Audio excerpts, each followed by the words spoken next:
éxito, oh, más allá del éxito, más allá del éxito, oh, oh, más allá del éxito. Oh. Bienvenidos a Más Allá del Éxito, donde compartimos historias reales, los altos, los bajos y todo lo del medio. Y bueno, pues le damos la bienvenida. Tenemos dos invitados especiales, así es que les paso el tiempo para que se puedan introducir. Okay. Hola, muy buenos días. Mi nombre es Vivian Fuller y trabajo con la empresa de Empowerment Congress y soy comunitaria de Santa Teresa. Buenos días. Buenos días. Buenos días, mi nombre es Juan Carlos Crosby. Soy director de CRRUA y pues como este es mi primer podcast, lo voy a hacer en inglés porque en español a veces es muy difícil para mí para hablar en español. Pero si puedo hablar en español unas palabras que salen bien, pues lo voy a hacer. Pero si no, disculpe porque soy un poquito pocho. Y bueno, también tenemos aquí a Daisy. Daisy, buenos días. Buenos días. Muchas gracias por aceptar la invitación de venir a nuestro podcast. Es importante conocer un poquito más de las necesidades de nuestra comunidad, número uno. Por aquellos que no saben quién es JC es el director de CRRUA. Y este episodio lo queríamos dedicar para platicar un poquito más de lo que es, número uno, que es CRRUA. Hemos escuchado ahorita en nuestra comunidad que nos van a subir los rates del agua. Entonces queremos platicar un poquito de eso, pero sí voy a darle el tiempo a JC para que nos diga su rol dentro de CRRUA. What is your role?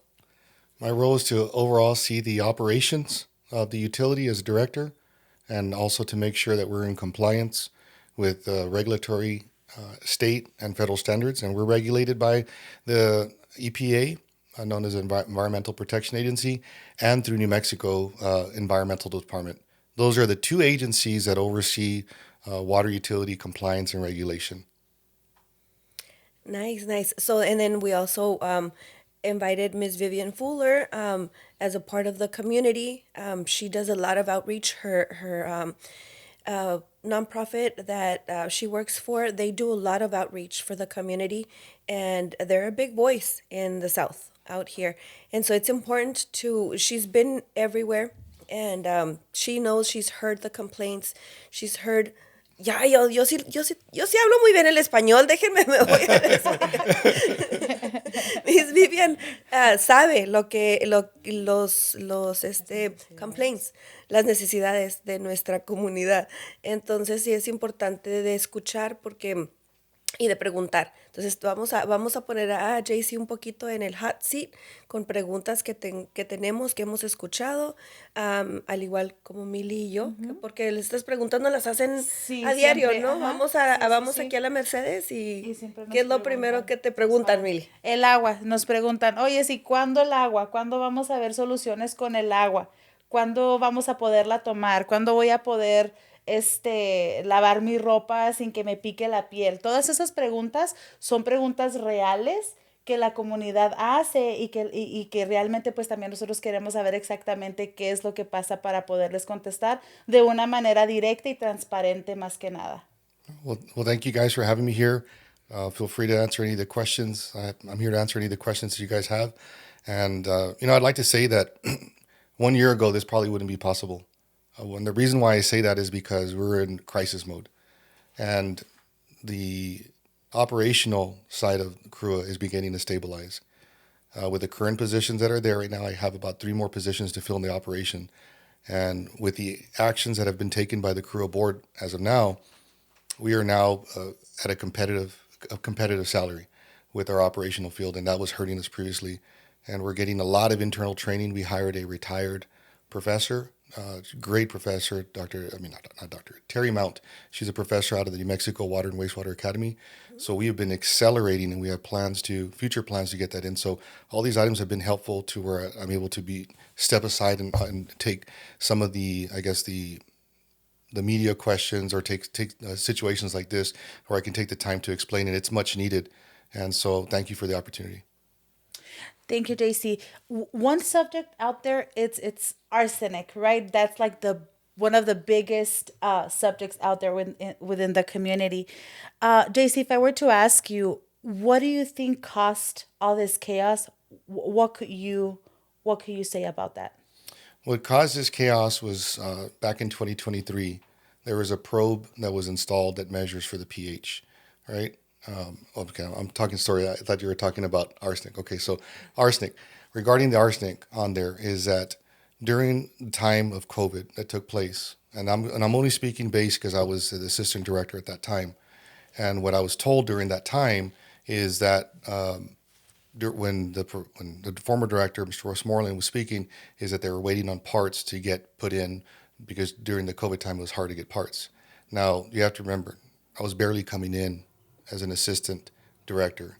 My main role and responsibility was to take care of the grants and to oversee the meters that we're taking. We have all of our meters are being read electronically now, and so we had some issues.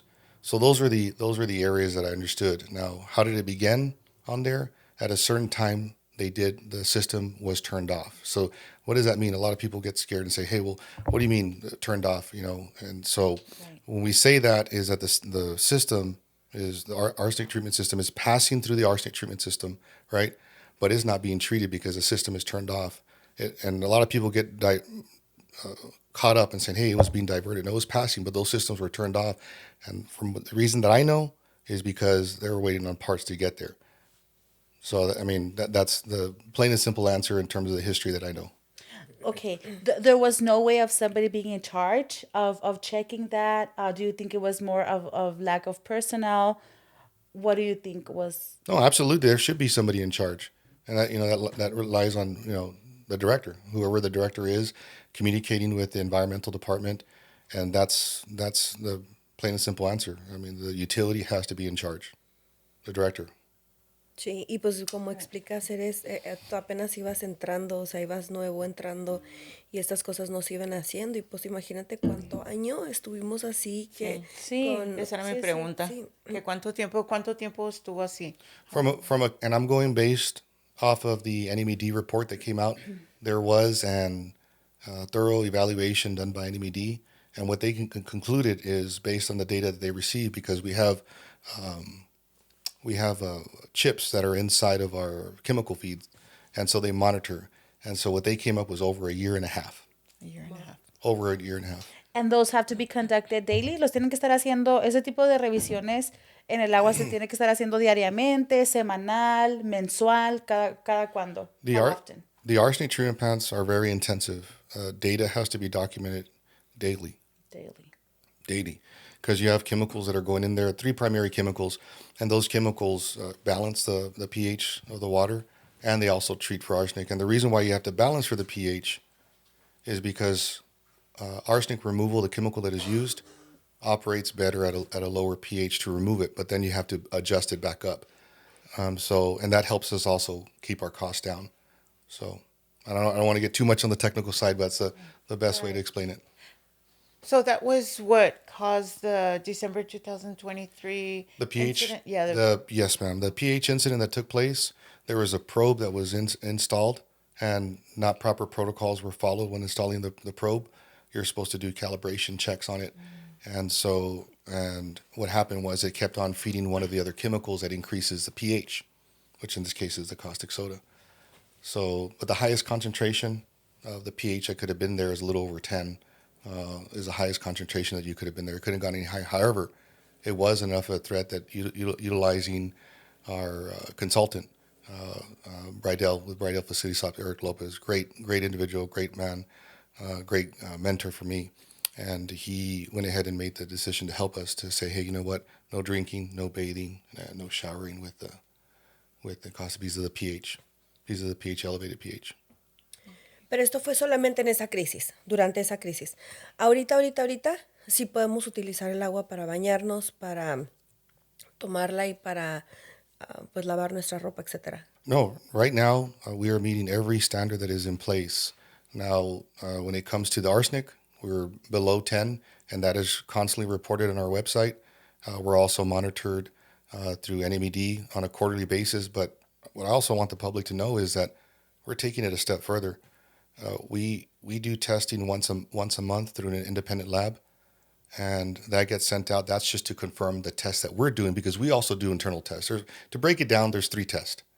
There is the internal test that our operators are doing 3 times a week, and those are through strips. Now, strips are good, but when you're off 1 or 2 and you're at 9, you can easily be over at 11.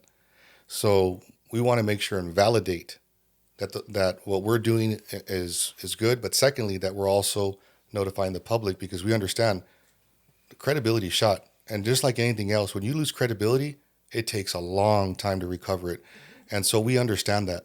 Now, sometimes if there are situations that take place, like in April, we did have a spike on our minimum contamination level that did go up. And, when we didn't send that notification out, it's automatically saying, oh, wait a minute, you see, CRRUA, there goes CRRUA again. But what I have to have the public understand is that there is no utility in the world that's going to run at a perfect level. And what we're doing is being transparent. And when we went above that 10, we had the protocols in place to bring it back down. We first of all notified NMED, hey, here's what's happening. And the operational control samples and the NMED sample that was taken for their quarterly results also yielded that we're above. But within 2 to 3 weeks, we brought that down. So there was no violation. And we have to remember, when we're talking about arsenic, it's not a chronic item. It's an acute item, and at a very, very high level. High level meaning 100 parts, over 100 parts per billion. And that's nothing we're near at, and we quickly brought it down. Sí, pues sí es bien importante entender muchas de esas cosas, ¿verdad? Porque pues la verdad uno no sabe, o sea, yo pues mira, tengo acá atrás de mí está la máquina para tomar el agua, porque, y está filtrada y todo eso, porque también de repente, pues uno no tiene esa confianza de decir, ahora sí estará bien el agua para tomar, ahora no estará bien el agua para tomar, pero porque no sabe uno. O sea, no sabemos lo que no sabemos.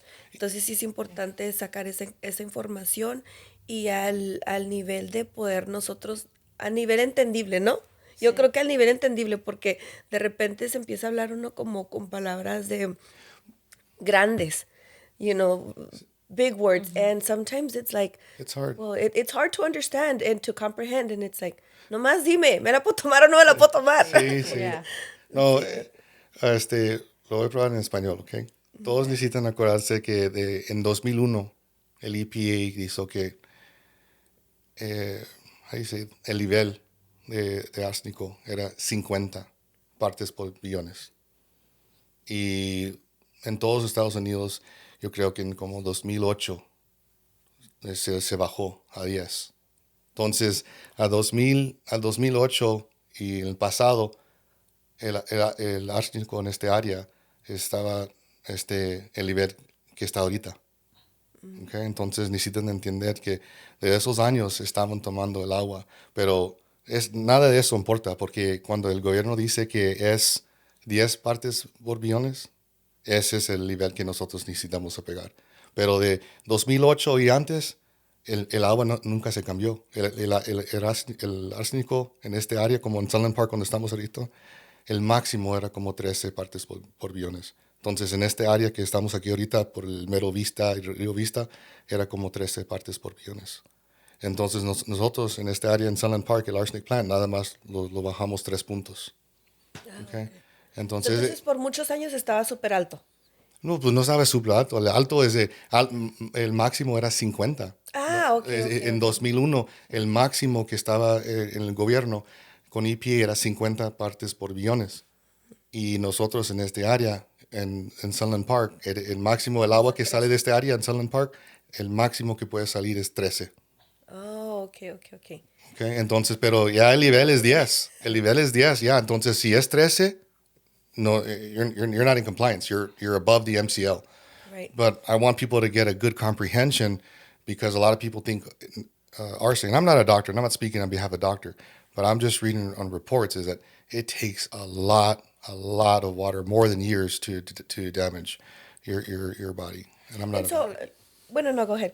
No. According to the community members, a few have been here for more than 20, 30 years. And I think those are the community members that are really concerned because they have been consuming the arsenic for many, many years. But Yeah, and that's an important thing for them to note is that for many, many years they've been drinking it, but the safety level that the federal government had at that time was at 50 parts per billion. And that's why Sunland Park never had any arsenic plants until 2009 because they didn't need them because they were in compliance. Yeah. Because the highest, According to the Because it was- federal government. according to the federal Okay, government, sí, sí. Yeah. it's like in other parts. It's like in other parts in New Mexico. They don't even have arsenic facilities because they're at 9, 8, 7 parts per billion of arsenic in their system. So there's no need to even put in. And they're expensive systems. They're around $5 million a piece. And that's what I want people to understand is that for whatever reason, I'm not going to go and cry over spilled milk. The situation's in front of me, and that's a situation that we have to handle. And I want you to comprehend. Since 2009, you had 4 arsenic facilities at approximately $5 million a piece, and you never adjusted the rates to pay for it. It would be like you buying 5 different cars on one salary. Okay, 4 different cars on one salary. You have to make more income to pay for those 4 cars. Well, it's the same thing here, but what happened? Our rates stayed absolutely the same. So what the public has to understand is that we cannot continue at this trajectory because right now we are paying more into the system than what is coming in. Right. Sí, no, eso sí tiene sentido. Para mí 100% sí tiene sentido eso. Sí es como todo, o sea, el cost of living sube, obviamente ya todo sube. Es necesario, yo sí estoy de acuerdo con eso. Lo que ya habíamos discutido alguna vez también es de que por ejemplo, nos van a subir los rates, ¿verdad? Pero y esto lo escucho mucho. Nos van a subir los rates, pero el agua, o sea, el agua sigue saliendo amarilla o el agua sigue, nos está dañando la piel. ¿Por qué sale el agua amarilla? Y si son 2 diferentes issues o es el mismo, ¿por qué sale el agua amarilla? Bueno, vamos a empezar con eso, ¿no? ¿Por qué sale el agua amarilla? Okay, when it comes to discolored water, you're typically going to find it in a couple of formats. Number 1, water can get discolored when there is a line break. And the reason why is because when there is a line break, typically what's going to happen is that water rushes out, and along the pipes, you have mineral deposits that are in there. Naturally occurring mineral deposits, magnesium, iron. And so what happens is that those pipes, when you have a break, you have a rush of water running through those pipes. And what it does, it mixes up all the mineral deposits. And when that happens, you get a little bit of discolored water. Now, go ahead. I'm sorry. No. Go ahead. It shouldn't be for that long, and it does happen. The second reason would be when the fire department is flushing hydrants or CRRUA operators are flushing hydrants. That's normal maintenance, and again, we get a huge rush of water flowing through the pipes, and it's it's going to stir up all those mineral deposits, and it's going to cause discoloration. The best way, I mean, it's this. I guess it's the simplest way that I can do this. Is if somebody gets a T-shirt and you leave a piece of metal on there, on a white T-shirt. I don't know if you remember, when I used to go fishing, I used to leave my fishing hooks on the shirt. But there's chlorine that you have, and then you have iron, right? You have chlorine from when you wash your clothes, and then you have the hook that's made out of iron. And if you leave it there for a day, you're going to see that iron, that little orange discoloration. So when you mix those two, you're gonna get a color. But that's just a easy way for me to put it. The last way that you can also get it is we have a high level.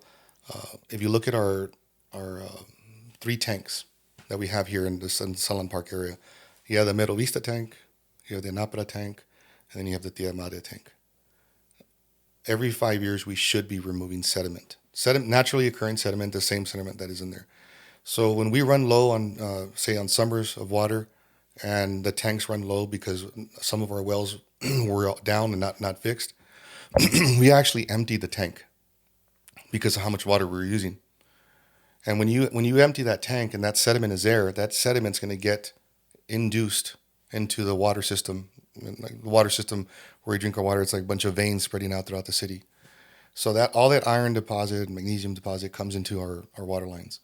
Right. So what happens is that it goes dormant. You'll get discoloration. You'll start getting pockets of discoloration, but it goes dormant. And it stays dormant until there's a high demand, either a line break or there's a fire and somebody needs to use a lot of water. Once again, then it accelerates and we start getting pockets of discoloration water. And that's one of the reasons why the city of Sunland Park, I have to thank the city, is that they took this initiative, and I think it was a little over $1.8 million that are invested so that we can actually start removing the sediment from the tanks and also doing the rehab that was necessary. To record that I have, that sediment has never been removed, that I have on record. Sí, sí recuerdo cuando nos vino esa request al city que decían, oye, es que nunca se han limpiado estos tanques. Exacto. Y sí nos dijo Mario, tenemos que limpiarlos y tienen que invertir ustedes en limpiar estos. Por eso sí pusimos eso, era $1.8 millones. Yes, it was a lot. Para limpiar los tanques. Pues sí, es increíble, o sea, sí son increíbles. Sí. Las cosas que... Y es importante que esta información la comunidad la sepa, ¿verdad? Yo creo que es importante buscar una manera de que realmente la comunidad sepa lo que hay detrás. Entonces, how often are you guys offering workshops, or how are you guys distributing this information to the community? The best way that we can do it right now, because we're also looking at funding, is we're putting it on our website.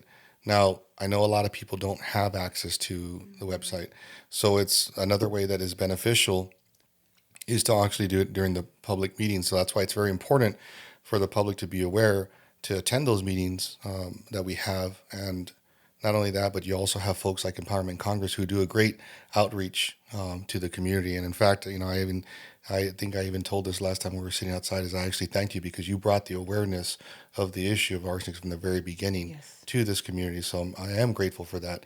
And you guys did a great job in bringing that out and making the utilities responsible. But that is the best way. And we try to touch on those topics. For example, discoloration. If you go to our website, you can see how many calls have come in over discoloration. And we're actually reporting those logs of discoloration. The second thing that we do is that we've taken it a step further. NMED has a template that they have lent us over discoloration of water and what was taken and the actions that the utility operator took. And then we send those back to NMED. So if there's any questions, and we test for the chlorine residual, which is important because that tells us if there's any potential bacteria that can be there. We need our chlorine residuals to be at a certain level to make sure that we're compliant with the American Water Association standards. And the second thing that we look at on there is going to be the pH. Those are the two important things that we look at. Now, if there is a situation where there's a bunch of them coming out, we really want to know. And at that point, we're going to go run a special sample that's called a BAC-T sample. It's a little bit more elevated. We can't do that in-house. We have to send it to a lab. But those are the steps that we take. But if somebody is getting discolored water, it's never appeasing to see discolored water, But the objective is I would say probably within 15, 20 minutes of running your cold water, go ahead and it should empty out. But I did want to warn the public, please do not turn on your hot water. If you turn on your hot water, that water is going to get into your boiler system, and then you're going to continue to have that discolored water because it gets stuck in there. So you want to flush it out with cold water, not warm water. So those that have the medium hot lever faucets where both come in, move it to the cold side.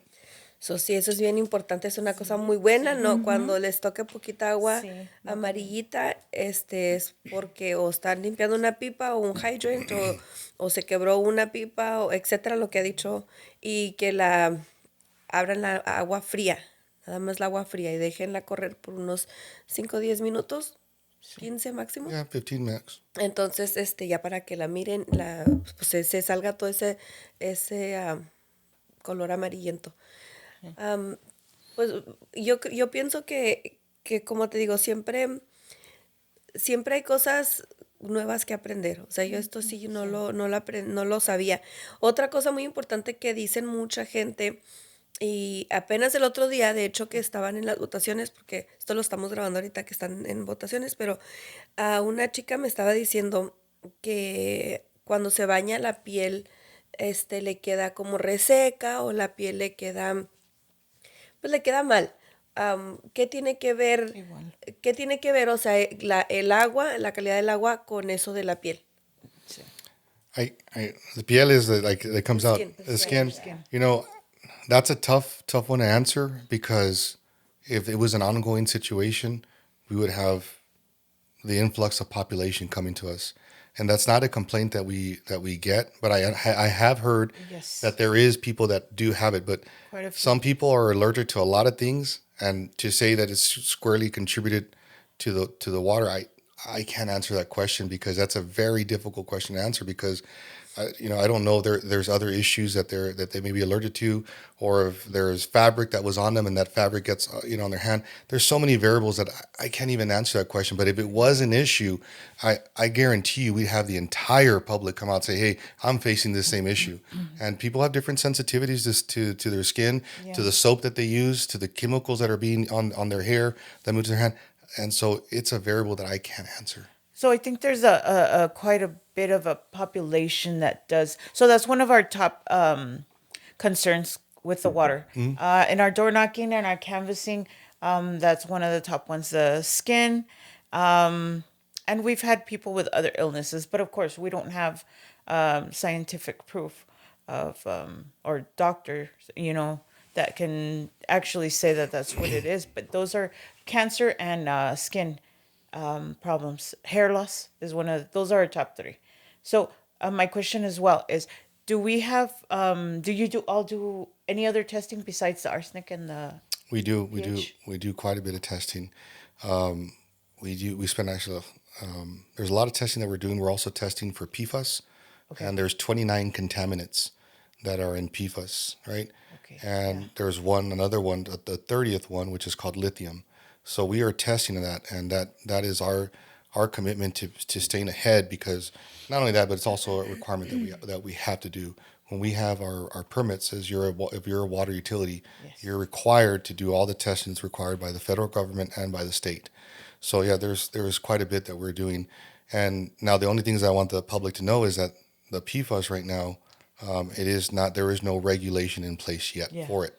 But we are testing, and thankfully for the 29 contaminants that we did, and our results we're about to release, is that we didn't find any PFAS that were in our system. A ver, ¿qué es great. PFAS? PFAS they're known for, I can't pronounce the word, but the best way to put it is forever chemicals. Yeah. Oh, okay. Forever chemicals. And typically it is found in the western regions of the United States, and it's naturally, forever chemicals, lithium.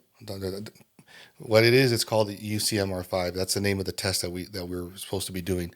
And within it, there's 29 contaminants for the forever chemicals, and then the other one is lithium. Now, lithium, that is typically found in western regions of the United States. But once again, there is no MCL set yet for lithium. There's only minimum reporting levels that are set for lithium. We'll be releasing a report hopefully by the end of the month for the public. But once again, when you talk about these items, they're difficult even for me to explain, to understand. Right. So when the public sees it, and they're not looking at this 3 or 4 hours sometimes during the week, it's tough. So we'll do our best, but we do have the fact sheets out. The fact sheets are directly from the EPA, who governs these items. But to answer the question, yes, we do test for other items. Yeah, and I think transparency to the community is the best option. That actually the cost study meeting was a good thing. I think we should continue doing that, just because the community felt a little bit more comfortable, even though we didn't get too many people out there. I think the trust issue is pretty big still, that I couldn't get people out there. Usually I'll get quite a few people to any event, but yeah, I think the transparency is the key. Getting the community's trust back, it's going to be a hard task because we're still there, but I think it could be done.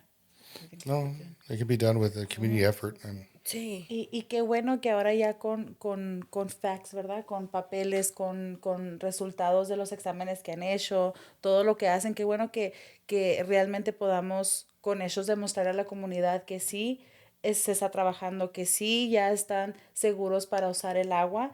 Y yo creo que, como dice aquí nuestra invitada Vivian, yo creo que la transparencia para la comunidad es lo más importante, la honestidad.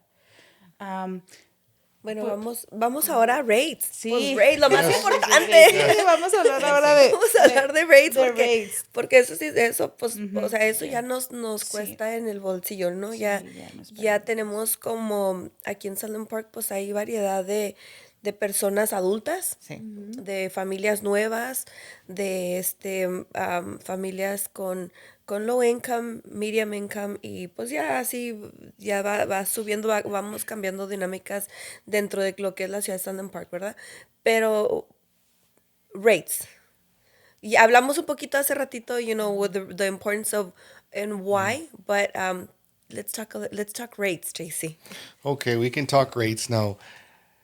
I think the most important thing to do is that every utility has to be able to maintain its infrastructure, and we do not. And I've heard this comments from the public before. Why don't you get money from cannabis? Why don't you get money from the taxes that come in here? But the utility is an enterprise system, so we don't get the taxes. We don't get any money from cannabis. We don't get any money from the casino. The utility rate payer, that's how we pay for our operation and maintenance. And too much, what would be the correct word? Too much of what we are seeing right now of what took place is because the rates were, in my belief, my opinion, is that the rates were not appropriately set. And as I said in my beginning statement, is that we were putting more money into the utility once we started fixing the situation than that money was coming in. And then the second item, that's just for the operation and maintenance. We have the same amount of employees that, in terms of positions opened, that were in when CRRUA was first formed than we have today. And from 2009, the population in Sunland Park is not the same population that's here today. So and secondly is when you add arsenic systems to your facility, you need to have specialized people. You need a level 4 operator to be maintaining that system, at least a minimum. And this was a study that came out. We should have at least 2 operators that are maintaining the arsenic systems. Right now, our water guys, they're jumping in between issues with water that are at the arsenic level, and they're jumping back to issues that are wastewater. So we're beginning to departmentalize the water department in terms of what they do. So that's where the rates come from. I mean, it's plain and simple, is that we have to be able to maintain our facility with the ratepayers that we have. There is no other form of income that comes in to be paying for that. And I think that from 2009 to 2019, to have your water at, say, $15 for the first 3,000 gallons, that is way below the state level. And that's why we did the study, so we can show the public that $15 mark, yes, it did go up to $17 in 2023 or 2024, I'm sorry. But even at that was a rate that was supposed to be moved from 2019 that didn't get implemented until 2024, because part of the reason was that COVID, and the board had said, hey, no rate increase. But we brought it back and we were able to catch up. But even then, we're still so far behind in terms of our rates and taking care of our system. And that's why it's important to making sure that you have a utility that's constantly monitoring what they're spending, and also the rates that are adjusted to take care of the utility. Do you guys have already a percentage in place of the increase? Ya tienen un porcentaje establecido para ver cuánto es lo que se les va a incrementar en su bill a la comunidad. Yes, for the water, it's a little over $7, or let's just say $8. It's about $8. I'm averaging here. It's like $7.83, I believe. But let's just say $8 for the water is an increase. For the medium household income, for the medium user of 5,000 gallons. So the medium household in Sunland Park uses 5,000 gallons a month. Okay, so for those the median folks, they'll see on their water side, they'll see an $8 increase on their utility bill. When it comes to the wastewater is going to see a little bit higher. It's going to be about $11 increase. So in total, they'll be seeing about a $19 to $20 increase on their water utility bill. Al mes. Per month, yes, from what it current. The other thing that I think that we have to let the public know is that their trash bill comes out on there as well. And their trash here in Sunland Park is handled through South Central Solid Waste. It is a different entity. It's a different utility, and it's not associated, because we have a lot of people come and tell us, well, you already increased my rate for for trash pickup, and I said that has nothing to do with water. So we want to make sure that we Sí, and set the that's a division. good one too. Because most people think like, I'm gonna go and Sí, hay mucha gente tell que them sí about the piensa, trash. sí, mucha gente que sí piensa que están juntos, pero no están juntos, están separados. Son dos diferentes entities. They're two different entities. La basura y el agua. And and just to give a comparison, the for the public, for those that didn't show up, it's not too late. You can see the presentation that we gave. We can give it to them so they can have better understanding of what there is. And the other thing is, I do want folks to understand is that there's so many ways that you can conserve water, and we do have those tips that are on our website as well. Reducing the amount of time that you say you're taking showers, or if you have grass, make sure you understand your settings on the sprinkler system, because people don't understand water when they're watering their yard. So much water goes out through there that they don't realize how much water is being wasted on their lawns. So there's so many tips that we have that we can utilize so that they can learn how to conserve water. Do we have a date on when this increase will be effective? We don't currently have a date. We have a time frame, an estimated time frame. In November, we'll be taking a resolution to the CRRUA board to request them to. They've already reviewed the rate increase study, and we're going to be asking them to make a vote on it. The way that the JPA is formed, that got renewed back in 2024, is that it requires both entities to agree to it. So, presuming it does pass through the CRRUA board, then we would have to take it over to the county and then take it over to the city. And the way the JPA is written is that all three entities must agree prior to the rates being increased. Y si una de esas tres entidades no concuerda con las otras dos, is it majority or is it ¿cómo es? We would need all three of them to increase the rates currently. The way the joint powers agreement. Now, as we know that CRRUA is going to be dissolved here with the maximum amount of time that the JPA, for everybody that doesn't know when I'm saying JPA, the JPA is a joint powers agreement, and that's how CRRUA was formed, through an agreement between Doña Ana County and the city of Sunland Park, and they formed CRRUA through a joint powers agreement. And it's just an agreement that they have. The county, back I believe in early March of 2025, decided to cancel it. So now the city has announced that they would be opening up their own water utility. And so the city is preparing for its water utility, and the county is also preparing for its water utility. So the city will oversee the city of Sunland Park jurisdiction, and the county is going to be overseeing what we call the Santa Teresa industrial area and their territory that they have in the county. JC, hablando de ese Joint Powers Agreement, ¿cómo le afectó a CRRUA y a la ciudad el quebrar ese? It was a big impact, and I understand and I respect other entities' authority to have its own entity, but it not having the information at hand, I think things could have gone, in my opinion, looking at it in hindsight, is that things could have gone a little bit better. Had we had information, CRRUA would have been able to adjust to tell the granting agencies that there was going to be a dissolution in progress, and for us to make sure that we secured the loans that we had. So there was a negative effect, and that negative effect is we lost around $12 million of funding that was coming into the city and to the county to do upgrades to the water utility. And the simple reason is that in the JPA, we only have 4 years to dissolve. The grants and loans to pay back these funding agencies is over 20 years.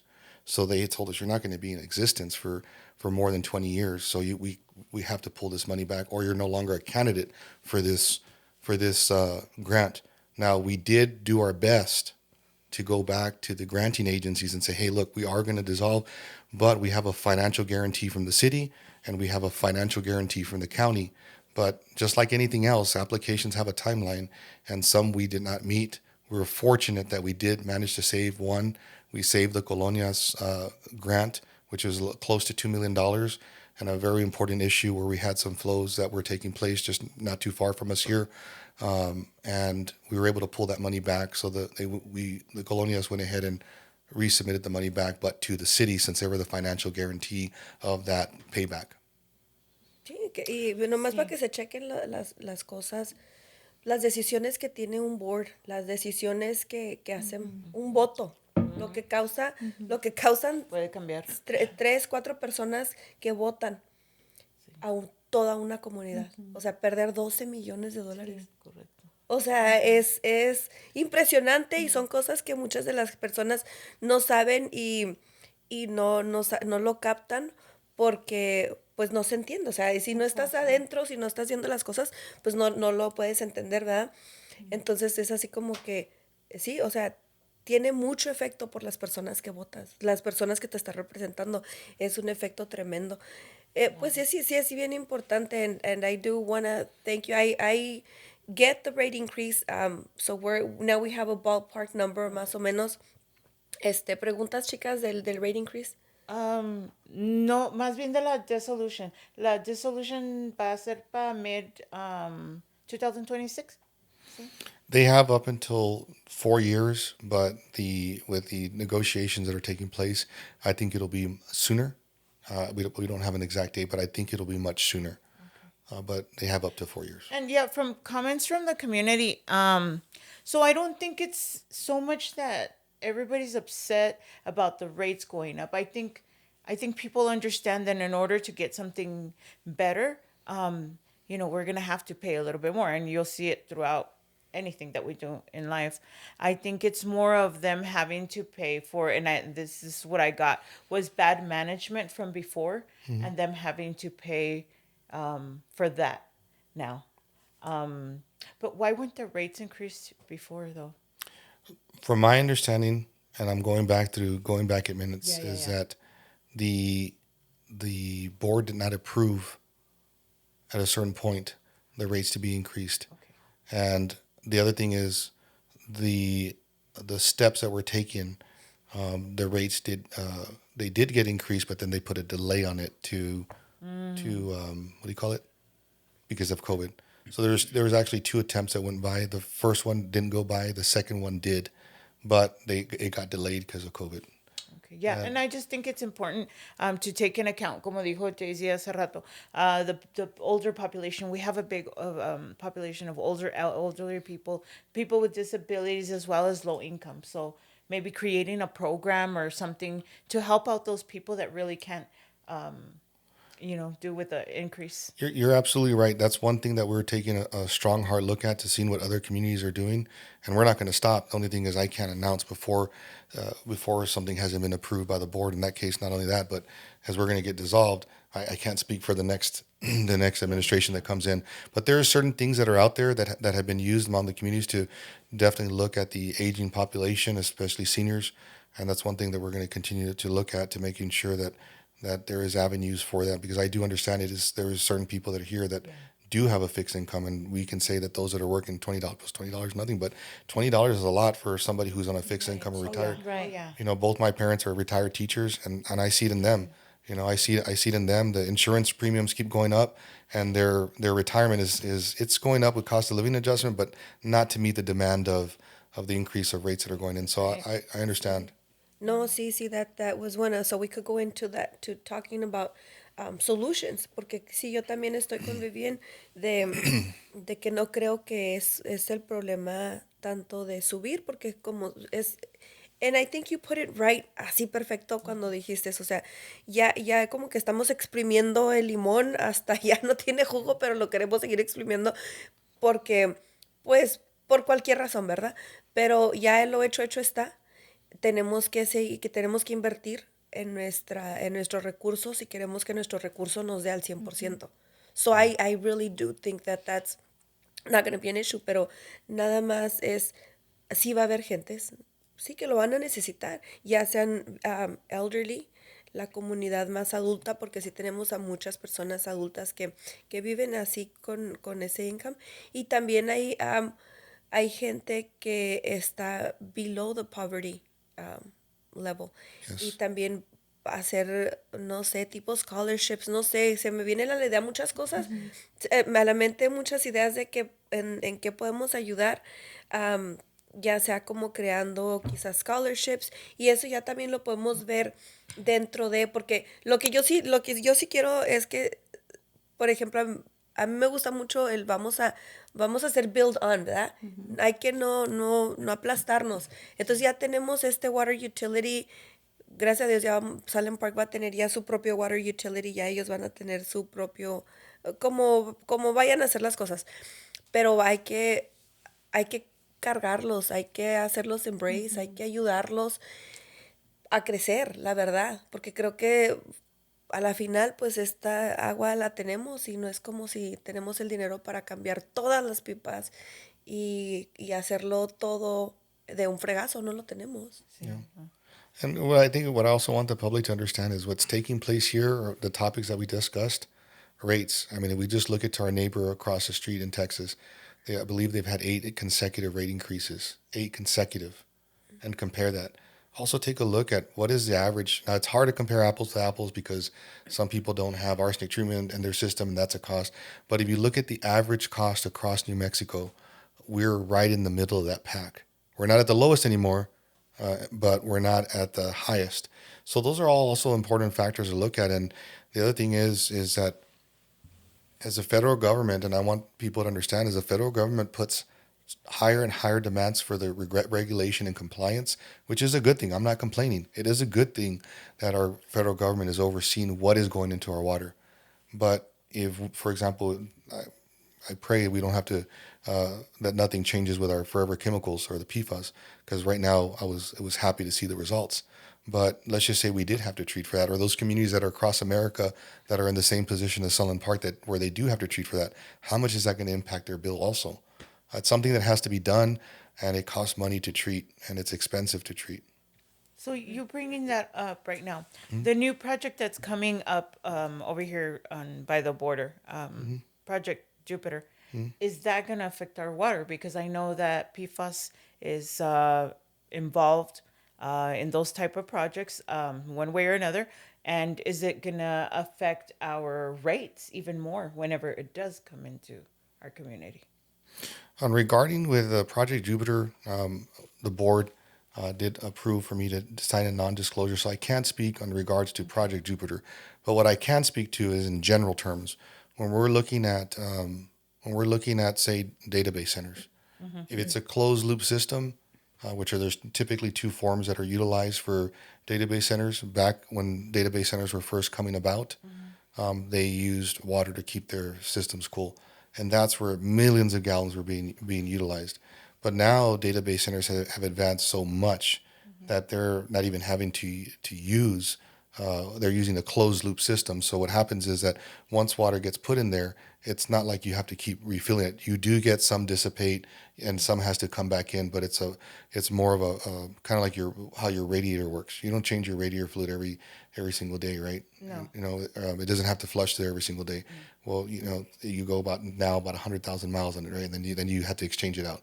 Okay. Well, it's kind of that's the best way. I'm trying to use. Yeah. No, that's fine. No, I understand. So it's not gonna, in my opinion, we have other industries that are in the region that use much more water than a database center would use. Yeah, and I mean it will have to be refilled at one point as well. At one point, yes, and that I don't know. 6 months to a year? No, not even 6 months to a year. No. From the data that I've been researching, no, it's much longer than that. Now, it just like anything, you do have some loss, so you do have to refill on it. So, but.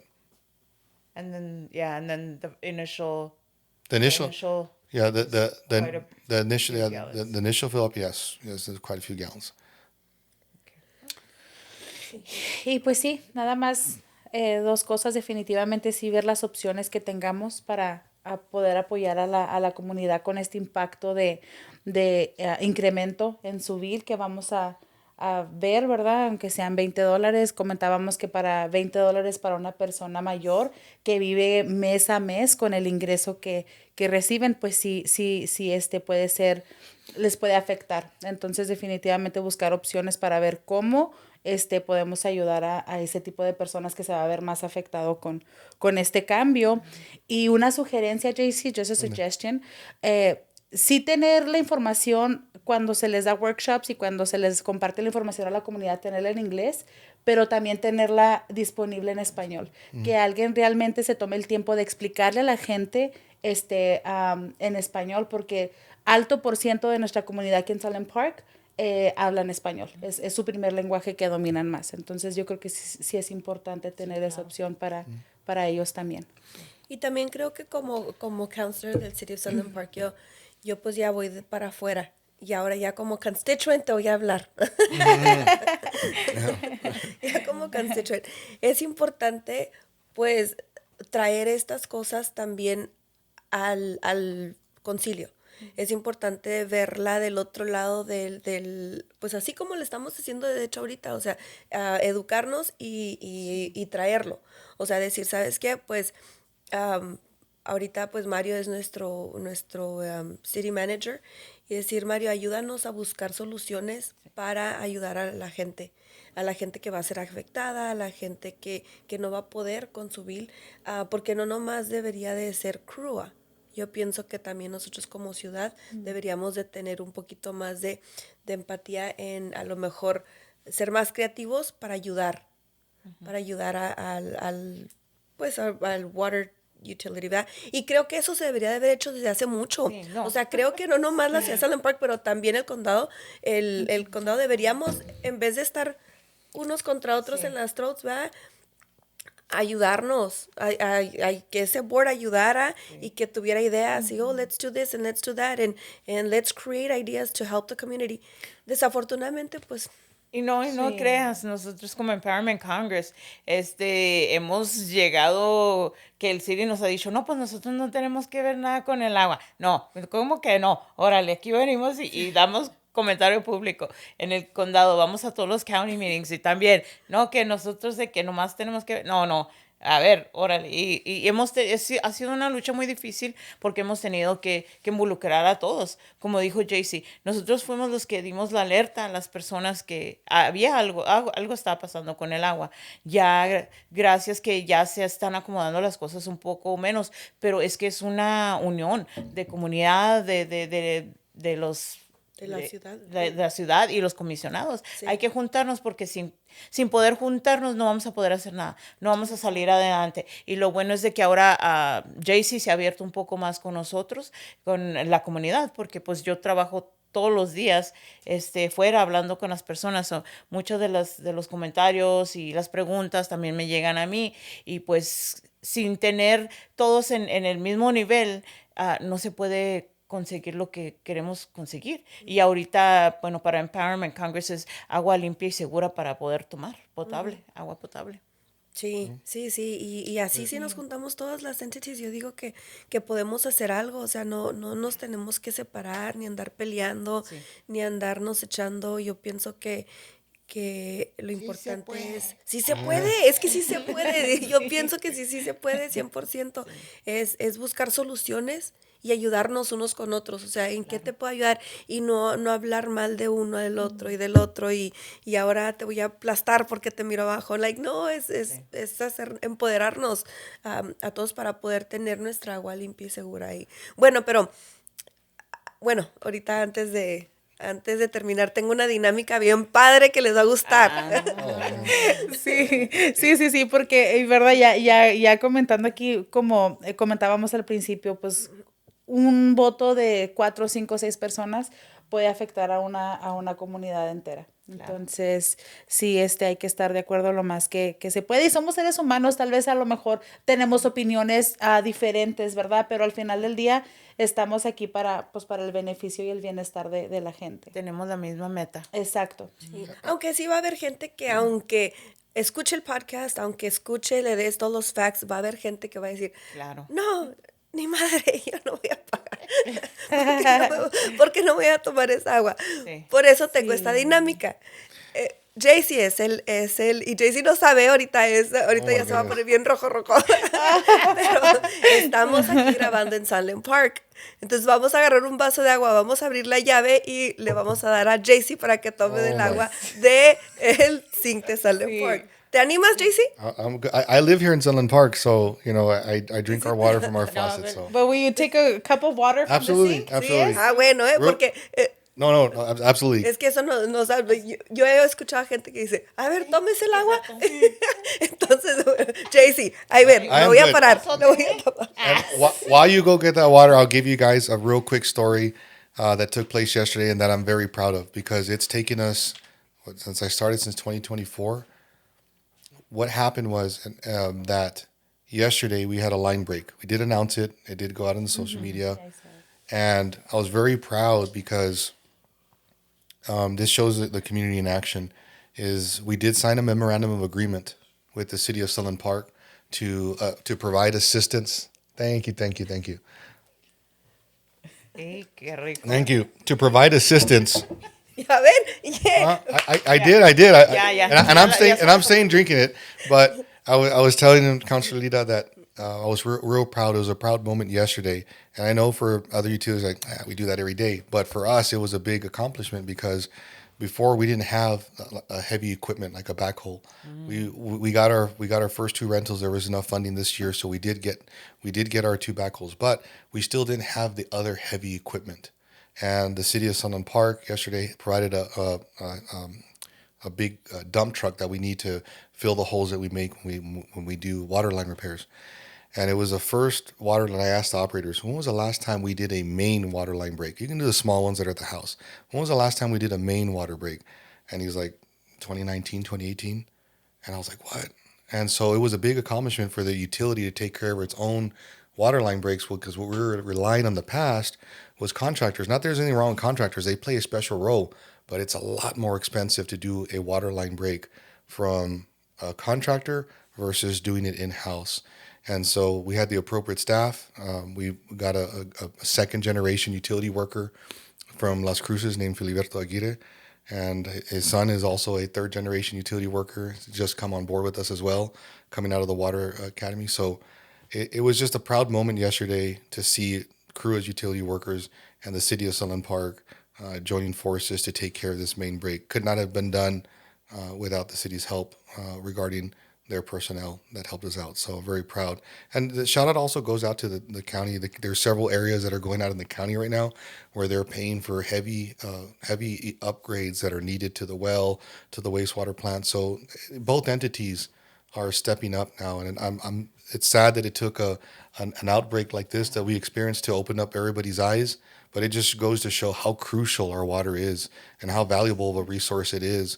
So, those that are out there, the last thing I just want to say is that we need Sunland Park residents to take care of our own utilities. So we're taking the initiative to go out to the schools. We went to the schools last month to notify them the operational field.